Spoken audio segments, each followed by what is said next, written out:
Amen! Amen! Tayo po lahat ay pwede na pong maupo sa ating mga upuan. Isang mapagpalang umaga po sa buhay ng bawat isa.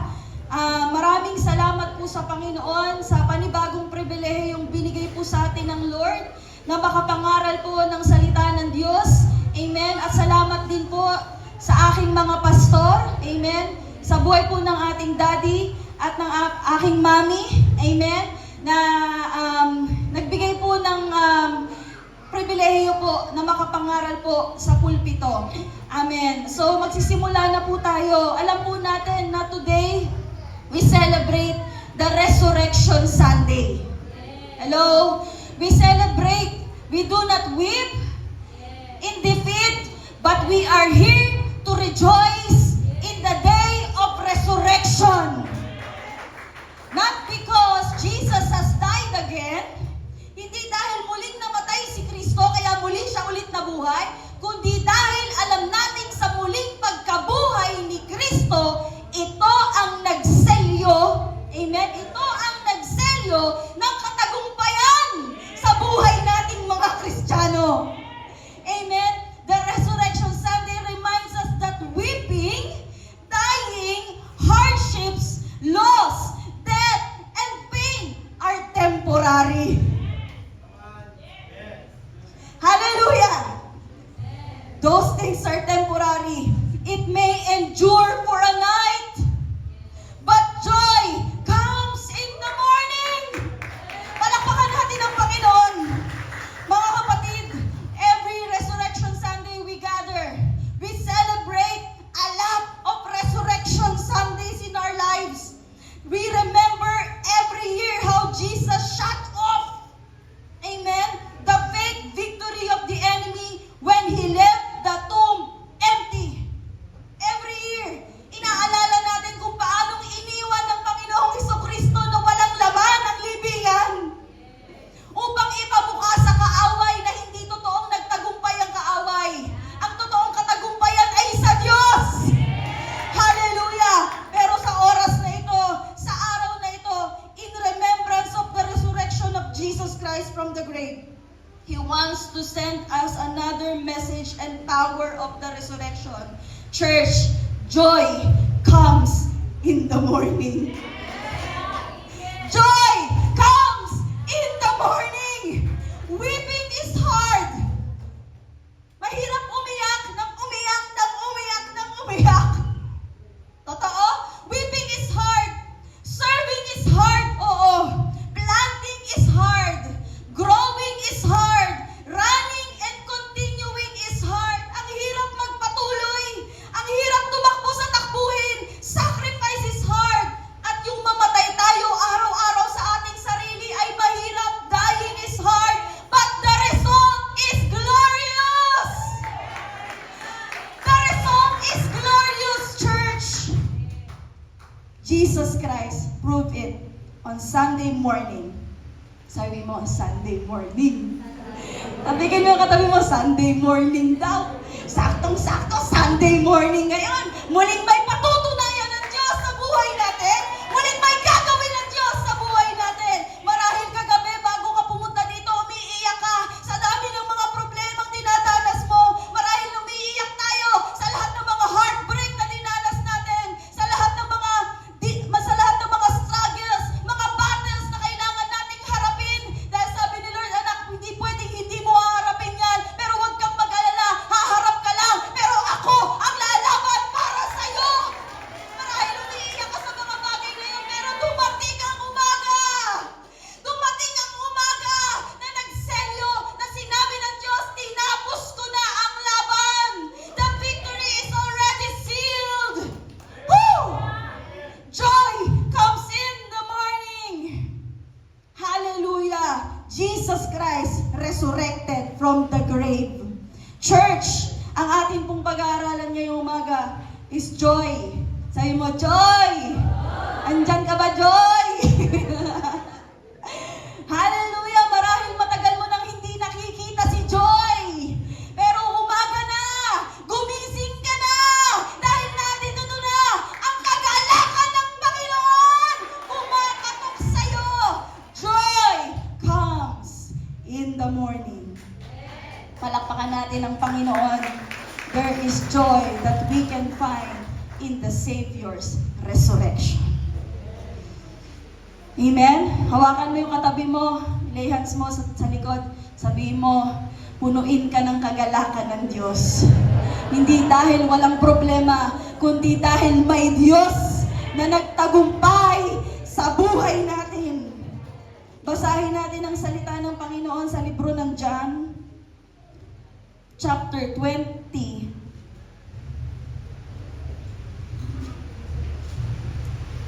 Sa New Living Translation, John chapter 20. Amen. Mary was standing outside the tomb, crying. And as she wept, she stooped and looked in. Verse 12, she saw two white-robed angels, one sitting at the head and the other at the foot of the place where the body of Jesus had been lying. Verse 13, dear woman, why are you crying? Sabi mo sa katabi mo, dear woman, or dear man, dear woman, why are you crying? Why are you weeping? Dear woman, why are you crying? The angels asked her, because they have taken away my Lord, she replied, and I don't know where they have put him. Verse 14, she turned to leave and saw someone standing there. It was Jesus. Sige, palakpakan natin si Lord.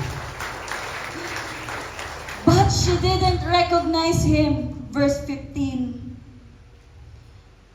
Palakihan po natin yung New Living Translation. Sige po.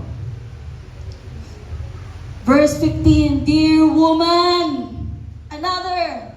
Isang ulit na tanong. Ngunit direktang nanggaling kay Jesus. Dear woman. Dear children of God. Dear CGCFJTG. Why are you crying? Jesus asked her, who are you looking for? She thought that he was the gardener. Sir, she said, if you have taken him away, tell me where you have put him, and I will go and get him. Mary, Jesus said. Isang salita lang. Tinawag lang siyang ng Diyos sa kanyang pangalan at agad-agad, kilala ko yun na. Mary, Jesus said. She turned to him and cried out, Rabboni, which is Hebrew for teacher. Palakpakan natin ang Panginoon. Psalms chapter 30, verse 4 to 5, New King James Version. Sing praise to the Lord, you saints of His, and give thanks at the remembrance of His holy name. Verse 5, for His anger is but for a moment, His favor is for life. Weeping may endure for a night, but joy comes in the morning. Palakpakan natin ang Panginoon. Woo! Grabe ang Diyos. Mga kapatid ko sa Panginoon, sa ngayong umaga pong ito, nais sabihin sa iyo ng Diyos, ang kagalakan ay kumakatok sa pinto ng iyong puso. Maganda ng tanong ng Lord, dear CGCFJTG, why are you crying? Jesus is here for you. Jesus has defeated the grave. Jesus has defeated the grave. Jesus has disarmed the enemy. Jesus has disarmed the enemy. Alam niyo po, kanina patanong ng tanong sa akin si Lord habang nag-worship tayo. Sabi sa akin ng Diyos, sabi ko, Lord, ito yung message. But God kept on sending me a message. Sabi ni Lord, ask and it will be given to you. Sabi ng Panginoon, ask and it will be given to you. Maybe because the message will rotate at these questions from Jesus. Key points na tayo. there are two questions of Jesus on the morning of His resurrection day. Sa umaga na siya'y bumangon, may dalawang tanong siyang ibinigay kay Maria. Number 1, woman, why are you crying? Amen. Sabi mo sa katayo mo, ba't ka ba umiiyak? Ba't ka ba nahihirapan? Ba't ka lumuluha? Bakit ka tumatangis? Woman, why are you crying? Number 1, don't weep over empty tombs anymore. Instead, rejoice over those empty tombs. Palakpakan natin ang Panginoon. Alam niyo po, tomb signified death and corruption. Ang libingan ay nagsisimbolo ng kamatayan at ng kasalanan na dumating sa mundong ito dahil sa pag-disobey ng tao. Ngunit ang empty tomb signify victory over death. But Mary was crying over an empty tomb. Amen? Dahil hindi pa dumadating sa kanya yung realization, dahil hindi niya naalala na pinangako ng Diyos na pagkatapos ng 3 araw siya ay babangon, akala niya talaga patay na si Lord. Kaya kahit walang laman ang libingan, umiiyak siya. She was crying over an empty tomb. Umiiyak siya ng walang dahilan. Umiiyak siya sa isang bagay na tinapos na ng Diyos, na kung titignan mabuti, kung titignan mo lang talagang mabuti at aalalahanin mo yung sinabi ni Lord sa'yo, yung iniiyakan mo ngayon, it signifies na tapos na ang laban. Pinagtagumpay ka na ng Diyos! Kaya sabi ni Lord, bakit ka umiiyak dyan? Amen?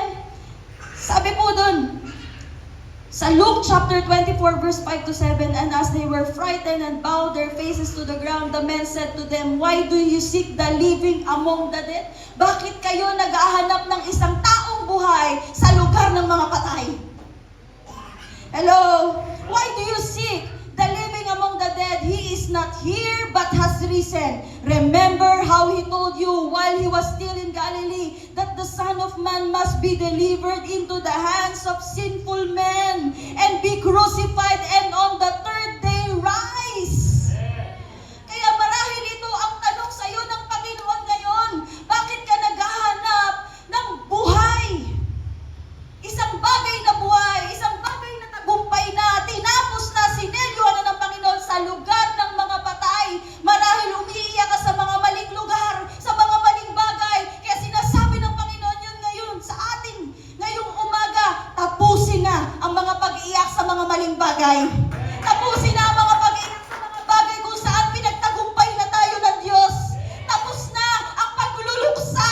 Tapos na ang sobra-sobrang paghihirap.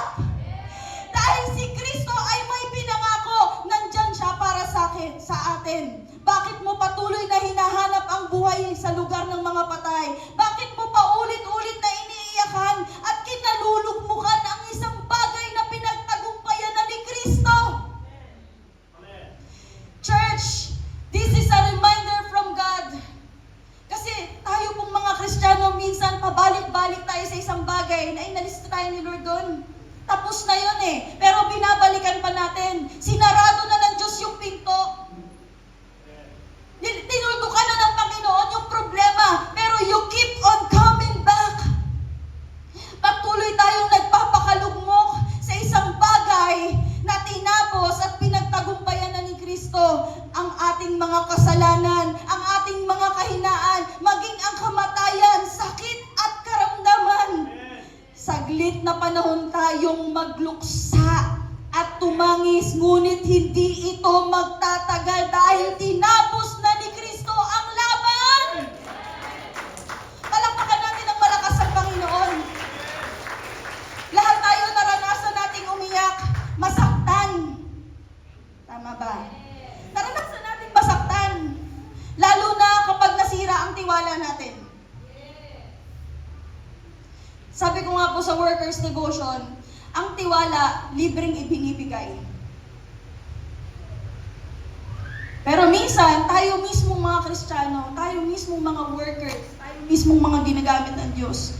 Libreng ibinigay ng Diyos ang tiwala niya sa atin, pero tayo mismo ang bumabasag at sumisira sa tiwalang ibinigay sa atin. Kasi yung libreng tiwalang binigay sa'yo, kapag sinira mo yon, hindi mo pwedeng sabihin doon sa tao na dapat nagpatawad ka na, dapat kalimutan mo na yon. Hindi sa'yo manggagaling yon. Wala kang karapatang magsalita nun. Wala kang karapatang maghanap. Amen. Hayaan mong i-restore siya ng Panginoon at manahimik ka rin. Kung paano nanahimik si David nung sinira niya ang tiwala ng Diyos. Nung nagkasalang siya kay Bathsheba, hindi siya naghanap. Ikaw kasi Bathsheba naliligo ka Nakita tuloy kita. Hindi siya naghanap ng masisisi. Ito kasing dami-dami kong asawa, nagkulang silang lahat sa akin kaya ng babae ako Hindi ganon si David. Si Saul ganon. Kaya nag-depart ang Holy Spirit sa kanya. Number 1, naging in denial siya sa kasalanan niya. Pangalawa, nung nalantad na siya at hindi na niya kayang i-deny yung kasalanan niya, naghanap na siya ng masisisi. Basahin niyo po si Saul. Naghanap siya ng masisisi. Ito kasing mga taong to, kapag di ko ginawa to, magagalit sila sa akin. Sila kasi, tinulak nila ako, kaya ginawa ko to. Ganon si Saul. Ang sabi ni Samuel, napakasama ng ginawa mo sa paningin ng Diyos. Kaya simula ngayon, aalisin ng Panginoon ang kaharian niya sa'yo at ibibigay sa ibang tao. At simula nun, nag-depart na ang banal na espiritu. Nag-depart na ang presensya ng Diyos kay Saul. Amen. Hoy, andyan ba kayo? Amen. Ngunit kay David, nung siya ay nagkasala, hallelujah, nung siya ay nagkasala, nanahimik siya, nag-fasting siya. Isa lang ang sinabi niya kay Nathan, nagkasala ako. I sinned before the Lord. And after that, he prayed, he fasted, nag-fasting siya ng ilang araw, naglumuhod siya, umiyak siya sa Panginoon. Hindi siya kumausap na kung sino-sinong tao at hingi ng awa. Naghanap ng makakakampi niya at magtatanggol sa kanya, hindi. Nandun siya sa loob ng silid kung saan nagpakumbaba siya sa Panginoon, umiyak siya sa Lord, he put on a sackcloth, he repented before God, hiningi niya sa Panginoon. Lord, buhayin mo yung bata na naging bunga ng panluloko ko, bunga ng kasalanan ko. Buhayin mo, Panginoon, na nag-pray siya, na nag-pray, pero hindi tinugon ni Lord. Napatay ang bata, pero pagkatapos nun, tinanggap niya ang consequence ng kasalanan niya. Di siya nagreklamo. Di siya nagalit sa mga inaamin niya. Hello? Dito natin naiintindihan bakit si David ay tinawag the man after God's own heart. May mga pagtangis na totoo at nakalulugod sa Diyos. May mga pagtangis na akala mo'y totoo, ngunit peke pala. Ngunit ang mga pagtangis na nakalulugod sa Panginoon, ang mga pag-iyak ng mga anak ng Diyos na totoo, ay natatapos at nag-i-end sa kahagalakan at pagtatagumpay. Palakpakan natin ang Panginoon. Kasi may dalawang kind of sorrow. Pasadahan lang natin ng konti. May dalawang kind of sorrow. The worldly sorrow and the godly sorrow. Kalabitin mo yung katabi mo. Anong klaseng sorrow ang meron ka? The worldly sorrow, you are weeping because of the consequences. Umiiyak ka na lang kasi hindi ako pinapansin ng asawa ko Tinalikuran na nila akong lahat Nawala na lahat sa akin Yun ang iniiyak mo? Hindi dahil sa sinaktan mo si Lord? Hindi dahil sa sinira mo ang tiwala ng mga tao sa'yo? Hindi dahil sa nagkasala ka? Umiiyak ka na lang dahil may inaani ka. Ang tawag dyan, worldly sorrow. Ang sabi ng Biblia, it leads to death. It leads to death. Hindi ko lang nailagay yung verse. It leads to death.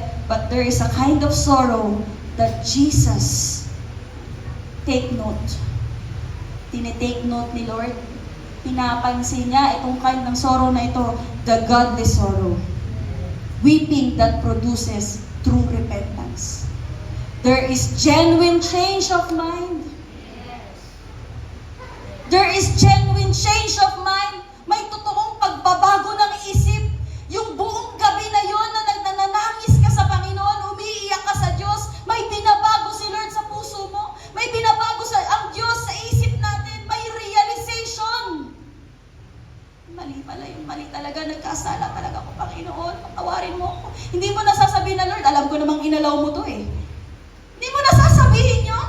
Ang sasabihin mo, Panginoon, patawarin mo po ako.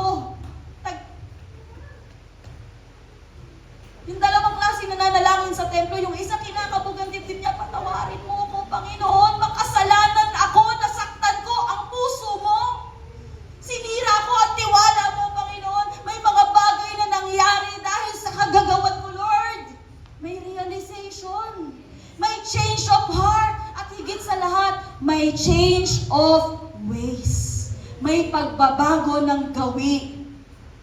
Pag nagbago ang isip mo habang umiiyak tayo, habang nananangis tayo at nagsasuffer tayo, amen, after that, you are a new creation.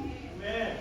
May binago ang Diyos sa puso mo, kaya pagdating ng umaga, kaya may kagalakan, kasi marami tayong natutunan. Maraming mga bagay na nagbago sa buhay natin, nagkaroon tayo ng bagong puso. Kasi hindi babaguhin, minsan hindi binabago ni Lord ang sitwasyon natin. Hindi dumadating ang umaga hanggat hindi natin natututunan ng mga bagay na matututunan lang na ating paggabi. May mga bagay talaga na matututunan lang natin pag dumaan tayo sa gabi. Hindi mo ma-appreciate ang liwanag hanggat hindi ka nanatili ng matagal sa dilim. Tsaka mo lang masasabi, ang liwanag, ang ganda naman. Kung hindi ka dumaan sa kadiliman, sa panahon na lugmok ka at umiiyak ka at nagre-repent ka at nakaka-realize ka sa mga malit, sa mga kasalanan mo, tsaka mo masasabi, Lord, salamat, dumating ang umaga. Lord, salamat, nagliwanag. Lord, salamat, binago mo yung sitwasyon ko. Lord, salamat, pinalaya mo ko. Lord, salamat, pinatawad mo ko. Wow! Thank you, Jesus. So, which sorrow? Sabi ni Lord, why are you crying? Bakit ka umiiyak? Anong klaseng luha ang itinatangis mo ngayon? Marahil may mga bagay tayong nagawang mali. And you are still stuck over weeping over those consequences. But allow God to turn your worldly sorrow into a godly sorrow. Godly sorrow. Sabi namin, pinag-aaralan ko po yung teaching ng true repentance ng weekdays kasi may Bible study. May dalawang klase ng repentance. Yung isang klase ng repentance, metanoia, there is a change of heart. Amen? May pagsisisi yung taong yon, may pagtangi siya, may pag-iyak siya. Dahil na-realize niya yung kanyang mga kasalanan at nagbago siya. At meron namang isa, metamelomai, which is nagsisisi lang siya kasi nahuli siya. Tanungin mo nga yung katabi mo, alin ka sa dalawa? Nahuli ka lang ba? Kaya ka nagbabago ngayon nagsisisi? Walang totoong pagbabago kasi nahuli ka lang eh. Parang galit na galit ka pa nung nahuli ka eh. Gusto mo pang awayin lahat ng nag-expose sa'yo eh. Parang gusto mo pang sisihin yung nagsumbong sa'yo eh. Hello? Mahal tayo ng Diyos. Mahal tayo ng Diyos. Salamat kasi yung mga bagay na tinatago natin sa dilim, dumadating pa rin ang umaga at nilalagtat ng Diyos. Nilalagtat ng Diyos! Dahil mahal ng Diyos ang church. Nanguna, mahal ng Diyos ang church, puprotektahan niya ang church. Puprotektahan niya ang mga anak niya. Kaya walang bagay na tinatago sa dilim ang hindi malalantad sa liwanag. Kapatid, hindi forever ang dilim. Hindi forever ang gabi. Darating din ang araw, anuman ang mga bagay na tinatago mo. darating din ang araw at hindi mo na maitatago yan kasi ilalantad yan ng Diyos. Amen. Number 2. Who is it? Number 2 question of God. Who is it you are looking for? Mary, who is it? Sinong hinahanap mo dyan? Anong pakay mo? Ba't ka umiiyak? Sino hinahanap mo? Kaya number 2, seek Him desperately because He will clothe you with gladness. Amen. Hanapin natin ang may desperation ng Panginoon dahil dadamitan tayo ng Panginoon ng kagalakan. Amen. Alam niyo po, one of the joy is yung naaalala ko na binigyan tayo ng hudyat ng Panginoon. Every time na merong mga pasakit, kasi hindi naman talaga maiiwasan yung may pasakit. Pasakit. Mga pasakit na yan, lalo na kung tayo naglilingkod sa Panginoon. Pero naalala ko, kumbaga parang may ihip ng trumpeta, yung pastor natin, na nagsasabi, this is the year of the great harvest of joy. So, every time na may mga pasakit, may mga kalungkutan, may iyakan, yung sakit talaga sa puso, hindi mo inaasahan. Amen. Babalik tayo dun sa hudyat. Ang tawag kasi dun hudyat eh. Every team sa anniversary, it's a hudyat. It's a go signal. Sabi ng hudyat, great harvest of joy. So there is hope. Amen? Amen. There is hope. Yes. We just need to seek Him desperately. Amen. Kailangan mo lang magpatuloy eh. Yes. Kailangan mo lang humarap, tumayo, magpakatatag. Amen. Lahat na ng anniversary, stand firm, magpa-refine sa Panginoon. Patuloy na magtanim kasi may great harvest of blessing. Amen. Hallelujah! Lahat yun i-apply lang natin. Kasi lahat yun preparation ng Panginoon dito sa great harvest of joy. Amen. At pag natapos ang great harvest of joy, we will again face another year with a new team. Amen? Na may panibagong hudyat ng Panginoon sa atin. Hallelujah! God will clothe us with the cloth of gladness.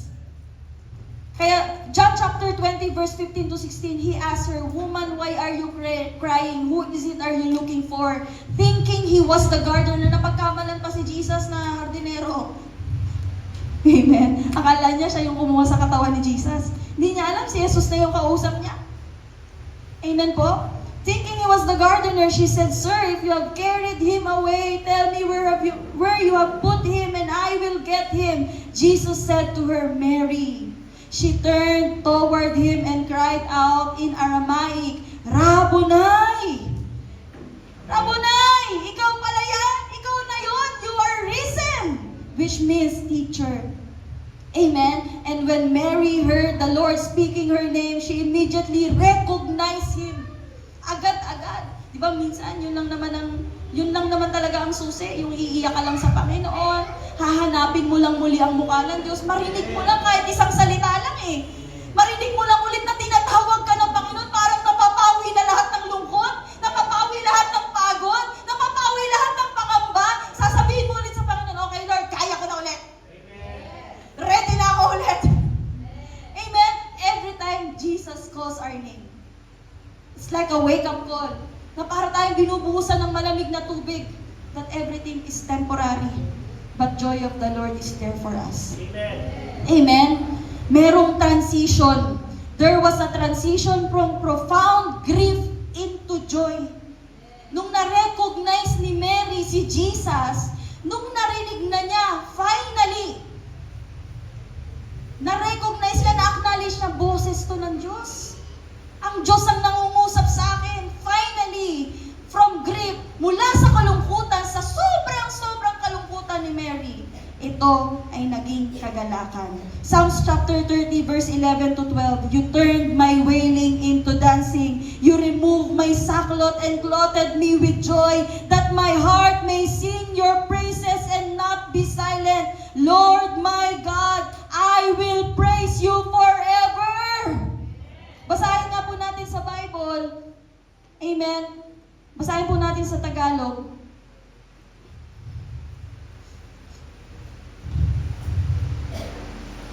One, two, three, go!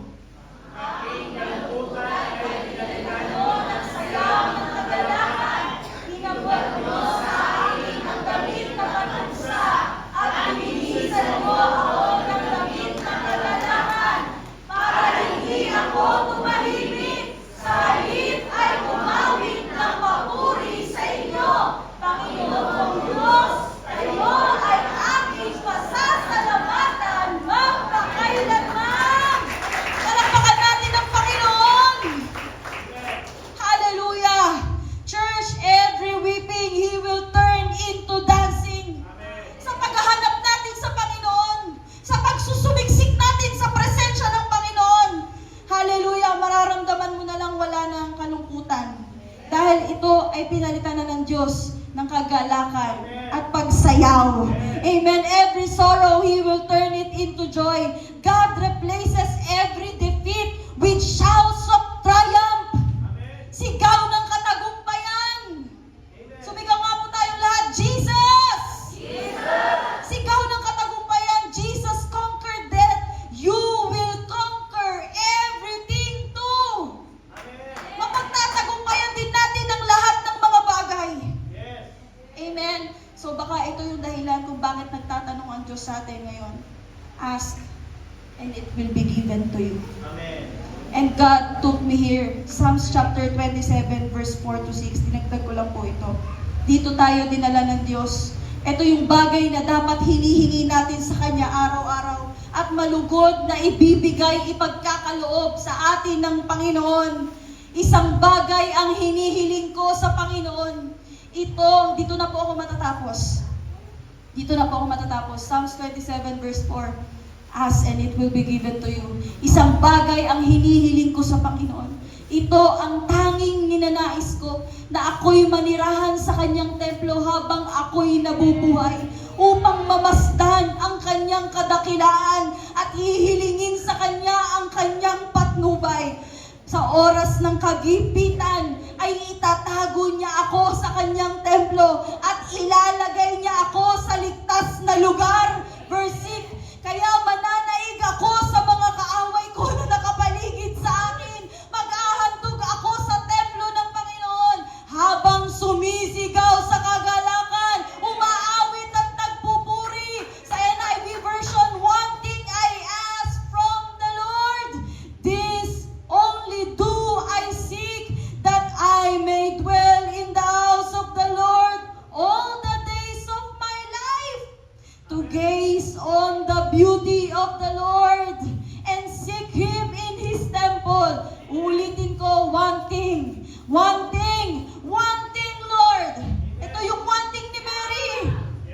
While he was at the tomb, she was at the tomb crying and weeping and looking for Jesus.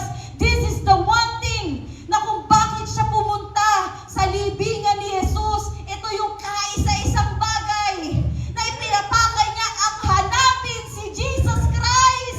One thing I ask from the Lord, this only do I seek, that I may dwell in the house of the Lord all the days of my life, to gaze on the beauty of the Lord and to seek Him in His temple. Verse 5, hallelujah. For in the day of trouble, He will keep me safe in His dwelling. He will hide me in the shelter of His sacred tent and set me high upon a rock. Verse 6, then my head will be exalted above the enemies who surround me. At His sacred tent I will sacrifice with shouts of joy. I will sing and make music to the Lord. Glory to God. Mga kapatid, this is the challenge. CGCF JTG Church. There is a sound of trumpet that is about to sound. May ihip ng trumpeta na naiihip. Amen. Na maririnig natin. Amen. Malapit na. Yung ihip ng trumpeta na yon ay nagsisignify that sorrow won't last forever. It might take a whole night of tears. And maybe your whole night is 10 years, 5 years, 3 years, 5 months, 3 months, 3 days, 6 hours, 2 seconds. It might take a while.